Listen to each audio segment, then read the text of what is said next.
fired from my job but received a year's worth of pay and got my boss fired. This happened in the early 2010s, before the advancement of technology in video editing and content creation. I was hired as a content creator for a university that wanted to leverage YouTube to kickstart their branding campaign.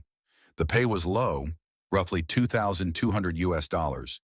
And in those days, there were not that many video content creators around, and the process usually took a long time from start to finish. I was hired, and on my second day, my manager presented my KPI of 85 3 to 10-minute videos in 52 weeks, which was impossible for a one-man team in those days.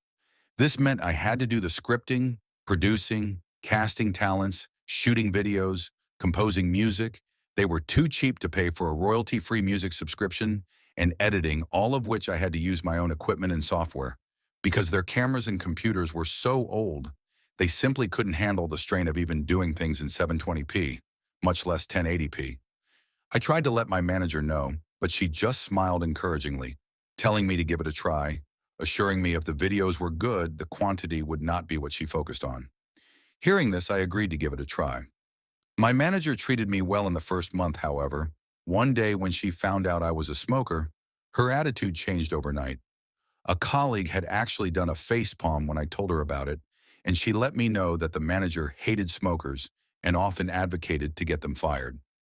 She started nitpicking me on everything, from smelling like cigarette smoke after my breaks, coming in 5 to 10 minutes late despite doing more than 4 hours of overtime daily, not being contactable during break times.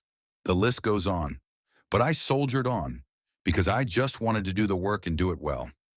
5 months in, I was called into the director's office where I saw my manager putting on her best displeased but gleeful face, and I felt my stomach drop. The director told me that she was disappointed because she had heard that I was falling behind on my work, and it was already halfway through the year, and I had only completed 30 out of my 85 videos. I tried to explain that I had been working my butt off on these videos. I literally worked 6 days out of the week, over 60 hours, just to do what needed to be done.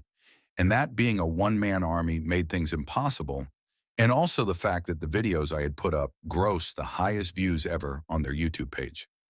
I also recounted how my manager said that she was looking for quality videos over quantity. The director dismissed this and stated that the KPI was simply 85 videos in a year. And since it was almost half a year in, with my numbers at less than half, she felt it prudent to cut the cord early. I asked how would they even meet the KPI if they were to fire me. Now my manager had snorted, saying, "We'll find a professional production house to finish your work."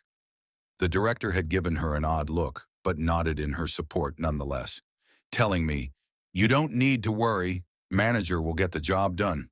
That was when a light bulb went off in my head. Seeing as I was the content professional in the office, one of my jobs was to keep a database of production houses to use in the event we needed to do a shoot that required more resources. And I was sure that they would be using the production houses in my database, as my manager had no contacts in the production industry. So I changed the contact numbers and messed up all the emails on all of the entries except one. The one I had a friend working as a junior director, not an assistant director, but a director assigned to smaller video projects. I gave him a call and told him of my plan, and sure enough, within 2 days, they were called to come in to pitch. I told him that I had a plan that was a win-win for us. It would instantly help him and put him on the fast track to a director position by bringing in that much business to his production house, and it would also benefit me financially. I would teach him exactly how to pitch to win over the boss and the director, and in turn, his company would pay me a standard finder's fee of 15%.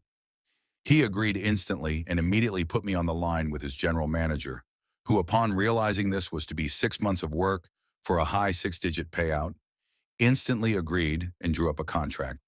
As it turns out, after I gave them a metaphorical step-by-step playbook, they were the perfect fit, somehow understanding the needs and style of the university, as well as the sort of themes the university wanted to feature. The director and my former boss were amazed that my friend's production house was so familiar with their content that they signed them up on the spot. Now, even back then, using a production house back then was not cheap. Each video that they produced could cost double to triple my monthly salary, given that they had specialized people for each function, producer, director, director of photography, gaffer, sound person, video editor, assistant director, production assistants, etc. But this meant that they could complete a video every 2 to 3 days.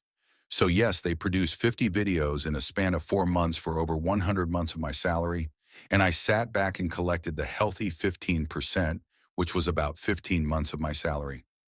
This allowed me to put money aside for a holiday and the rest to further my studies with a respected film school overseas. I thought my plan ended here and I had gotten back at my former bosses, but to my surprise, I received a call from my colleague while I was holidaying in Bali one day. This was the same colleague who had facepalmed when I told her that my manager had found out that I was a smoker. She told me that my former manager had been fired and my director given a massive blasting by the chancellor of the university. The content creation project, which I was hired for, was only given a budget equating to about a year and a half of my salary, and they had exceeded that budget by over 10 times.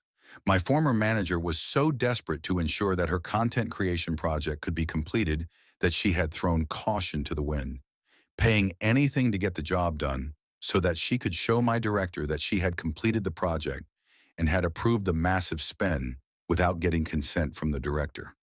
So that is how I got my friend a super fast promotion to a full director in his production house, and a year of pay after getting unfairly fired from my job.